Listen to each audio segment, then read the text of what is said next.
Hello, my dear students. How are you? I hope you are good. If you want to get something, try again and again until you get that. Simplification, सरलीकरण सरलीकरण में अपना BODMAS rule चल रहा है. B means bracket होता है. Bracket means कोष्टक, और कोष्टक चार प्रकार के होते हैं. पहला ये लाइन ब्रैकेट, इसको लाइन ब्रैकेट बोलते हैं. इसको बार भी बोलते हैं हिंदी में. दूसरा ये छोटा ब्रैकेट है. तीसरा ये कर्ली ब्रैकेट बोलते हैं या मंझला ब्रैकेट. और चौथा ये बड़ा ब्रैकेट. जब ये किसी प्रश्न में एक साथ हो तो सबसे पहले लाइन ब्रैकेट को सॉल्व करेंगे, उसके बाद छोटे ब्रैकेट को, उसके बाद मंझले ब्रैकेट को, और लास्ट में बड़े ब्रैकेट को. इसी क्रम में इनको सॉल्व किया जाता है. फिर आता है ओ मीन्स होता है ऑफ. ऑफ मीन्स का. जैसे अंग्रेजी में सवाल दिया हो तो वहाँ ऑफ हो तो वहाँ उसको पहले सॉल्व करेंगे और उसका गुणा करेंगे, मल्टीप्लाई करेंगे. और हिंदी में का लिखा हो तो उसे पहले सॉल्व करेंगे और गुणा करेंगे. इसके बाद आता है डी मीन्स डिवाइड. ये भाग, डिवाइड किया जाएगा, इसके बाद भाग किया जाएगा, भाग के बाद मल्टीप्लाई गुणा, गुणा के बाद प्लस ऐड करेंगे, जोड़ेंगे, और लास्ट में सब्ट्रैक्शन यानी घटाएंगे. इस क्रम में BODMAS के नियम के अनुसार इस प्रकार के सवालों को, ये थोड़े जटिल प्रकार के सवाल हैं जहां पर कि एक साथ प्लस माइनस डिवाइड या प्लस माइनस डिवाइड मल्टीप्लाई भी दिया होता है, का भी दिया है, ब्रैकेट भी दिया है. तो किस तरह सॉल्व करेंगे, तो हम इसमें BODMAS का रूल लगाते हैं और BODMAS के रूल के अनुसार इनको सॉल्व करते हैं. पहला क्वेश्चन है 15 + 25, इसको डिवाइड करना है 5 से -10. तो यहां हम BODMAS के रूल के अनुसार ब्रैकेट तो है नहीं ना, इसमें ऑफ है, इसलिए पहले डिवाइड यानी ये भाग करेंगे. तो ये 15 जैसे की जैसे लिखी रहेंगे, ये प्लस, और 5 से भाग 25 में करेंगे तो 5 25, 5 बार जाएगा. ये सॉल्व हो गया. इसके बाद आता है -10. अब BODMAS के नियम के अनुसार यहाँ प्लस है और माइनस है, तो सॉल्व क्या करेंगे, डिवाइड के बाद मल्टीप्लाई आता है, मल्टीप्लाई के बाद ऐड यानी जोड़ आता है, लास्ट में सब्ट्रैक्शन घटाव आता है. तो पहले हम यहाँ पर जोड़ेंगे. 15 और 5 20 -10. अब लास्ट में माइनस का साइन बचा तो इसको माइनस कर देंगे. 20 में से 10 माइनस होंगे, 10 आंसर आ जाएगा. इस प्रकार से ये इसका सिंप्लीफिकेशन हो गया, सरल हो गया. प्रश्न नंबर 2 है 30 - 40, इसमें डिवाइड करना है 8 से और प्लस 10. अब यहाँ ना ब्रैकेट है ना ऑफ है. इसके बाद डी आता है डिवाइड, तो हम डिवाइड करेंगे. पहले हम यहाँ 40 को 8 से डिवाइड करेंगे. ये 30 माइनस 8 पंजे 40, इसके बाद प्लस 10. फिर BODMAS के नियम के अनुसार आगे चलेंगे. मल्टीप्लाई का साइन यहाँ पर है नहीं, चिन्ह है नहीं, तो मल्टीप्लाई होगा नहीं. इसके बाद आते हैं ऐड मीन्स जोड़. तो यहाँ पे पहले इनको जोड़ेंगे. ये 30 के आगे कोई चिन्ह नहीं तो प्लस का है, और ये भी प्लस का है. 10 के आगे प्लस का साइन लगा है तो प्लस का है, तो प्लस प्लस साइन जुड़ जाएंगे. 30 और 10 40 हो जाएंगे. 40 - 5, 40 में से 5 माइनस करेंगे तो 35 बचेंगे, 35. ये 35 इसका आंसर होगा. ओके, नेक्स्ट क्वेश्चन है नंबर 3। 45 माइनस 2 का 5 प्लस 20/5। तो हम यहाँ पर बॉडमास के नियम के अनुसार 45 माइनस 2, पहले इस का को सॉल्व करेंगे। का के लिए हम मल्टीप्लाई कर देते हैं, फिर प्लस 20 डिवाइड 5,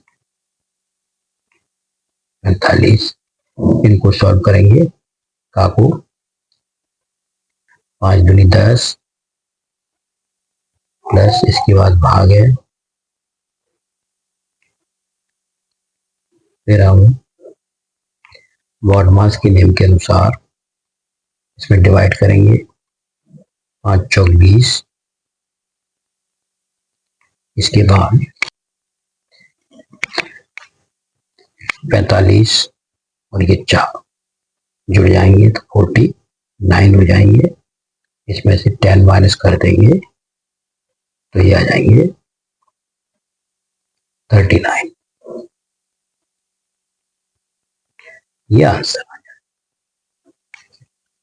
ऐसे इसको बॉडमास के नियम के अनुसार सॉल्व करेंगे। नेक्स्ट क्वेश्चन नंबर 4 है 100 माइनस 10 का 5 माइनस 40। तो यहाँ 100 माइनस 10, इसका को पहले सॉल्व करेंगे तो इसका गुणा हो जाएगा माइनस 40।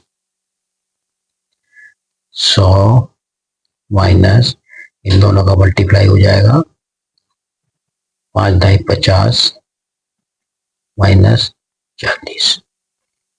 अब देखिए ये 50 के आगे माइनस का साइन लगाए तो माइनस का है, और 40 के आगे लगाए तो ये भी माइनस का है। तो ये माइनस माइनस दोनों प्लस हो जाएंगे, लेकिन साइन चिन्ह माइनस का ही लगाया जाता है। तो 50 और 40 ये हो जाएंगे 90। 100 में से 90 माइनस करेंगे तो ये बचेंगे 10। इसका आंसर आ जाएगा 10। ओके, आगे चलते हैं।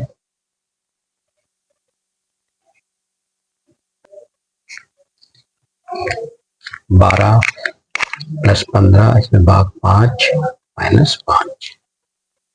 यहाँ देखिए 12 प्लस, अब बोर्ड में यहाँ ब्रैकेट है नहीं, ऑफ भी नहीं है, तो यहाँ पर डिवाइड हुआ पहले बोर्ड मास के रूल के अनुसार। 5 दिया 15, इसके बाद माइनस 5, फिर आते हैं इन दोनों को प्लस कर देंगे। बोर्ड मास के रूल के अनुसार डिवाइड के बाद मल्टीप्लाई करते हैं, लेकिन यहाँ मल्टीप्लाई का कोई चिन्ह नहीं है तो इसमें मल्टीप्लाई नहीं होगा। इसके बाद ऐड आता है तो ऐड करेंगे, 12 और 3 15 माइनस 5। अब यहाँ और कोई साइन नहीं है, 15 में से 5 गए तो 10 बचेंगे। यह आंसर आ जाएगा। तो इस तरीके से हमें बॉडमास का नियम का पालन करते हुए सवालों को सॉल्व करना है। नेक्स्ट सवाल है क्वेश्चन नंबर 6। 40 प्लस 20, इसको डिवाइड करना है 12 माइनस 8। और ये ब्रैकेट में है, यहाँ ब्रैकेट आ गया। तो ब्रैकेट वाली जो संख्या होती है उसके अंदर उसको हम पहले सॉल्व करते हैं। तो यहाँ हम ये ऐसा कैसे लिख देंगे, और 12 में से 8 माइनस करेंगे तो 4 बचेंगे। ब्रैकेट हट जाएगा, 4 बाहर आ जाएंगे। अब बॉडमास के नियम के अनुसार यहाँ कोई ब्रैकेट नहीं है ना ऑफ है, तो डिवाइड होगा। पहले डिवाइड करेंगे, 4 पंजे 20,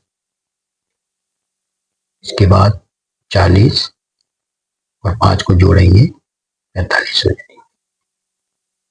यह आंसर आ गया। आगे चलते हैं। क्वेश्चन नंबर 7 है, ब्रैकेट में 20 माइनस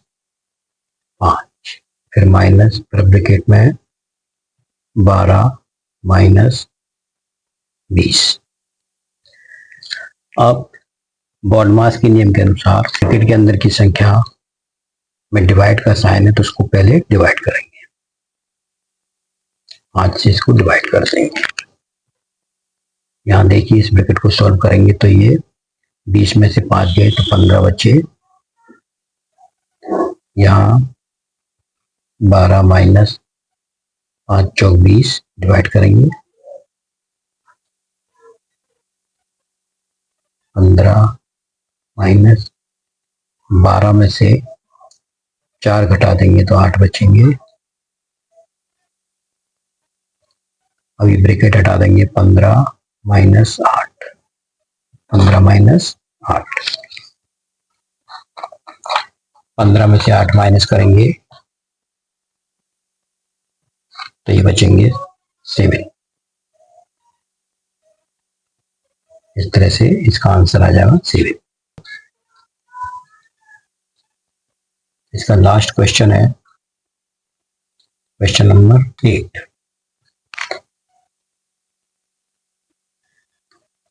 25 इसको डिवाइड करना है, 15 माइनस 10 प्लस 5। पहले हम ब्रैकेट को सॉल्व करेंगे, 15 में से 10 घटाएंगे तो 5 बचेंगे। इसके बाद बॉडमास के नियम के अनुसार पहले डिवाइड किया जाएगा, 25 प्लस 5, 5 और 5 को जोड़ देंगे तो ये आ जाएगा 10। इस प्रकार से हम बॉडमास के नियम की सहायता से बड़े बड़े क्वेश्चन है, कठिन कठिन जो व्यंजक होते हैं उनको भी सॉल्व कर सकते हैं। तो इस तरीके से आप बॉडमास के नियम का पालन करते हुए इस प्रकार के सवालों को सॉल्व कर सकते हैं। और आप इस प्रकार के सवालों की प्रैक्टिस करिए। और यदि कहीं पर आपको कोई प्रॉब्लम आती है तो आप मुझे कमेंट करके पूछ सकते हैं। अगर आपको मेरा वीडियो अच्छा लगता है तो इसे लाइक करें, शेयर करें और मुझे फॉलो करें। मेरा चैनल यूट्यूब पर भी है, नागर स्टडीज के नाम से, उसे आप सब्सक्राइब करें। इसी तरह से पढ़ते रहें, सीखें, कुछ नया सीखते रहें। अभी मैं शुरुआत में जो भी टॉपिक लेता हूँ, हमें सरल से कठिन की ओर बढ़ना है। पहले हम सरल सरल चीजें सीखेंगे उस टॉपिक की। बेसिक चीजें हमें आना चाहिए, बेसिक नॉलेज होना चाहिए। अगर हमें बेसिक नॉलेज होगी तो हम उसके आगे डिफिकल्ट तक जा सकते हैं। तो इस प्रकार से सरलता से डिफिकल्टी का लेवल धीरे धीरे बढ़ता जाएगा। अभी सरल सरल क्वेश्चन चल रहे हैं, इसके बाद और डिफिकल्ट, इसके बाद और डिफिकल्ट, इसके बाद और डिफिकल्ट, जितना हो सकेगा हम आगे तक ले जाएंगे। और ये टॉपिक जहाँ तक हो सकेगा मैं अच्छे से सॉल्व करके कंप्लीट करूँगा। बस आप लगातार मेरा वीडियो देखते रहें और मुझे उत्साहित करते रहें, मुझे फॉलो करें, लाइक करें, शेयर करें। Thank you for watching my video.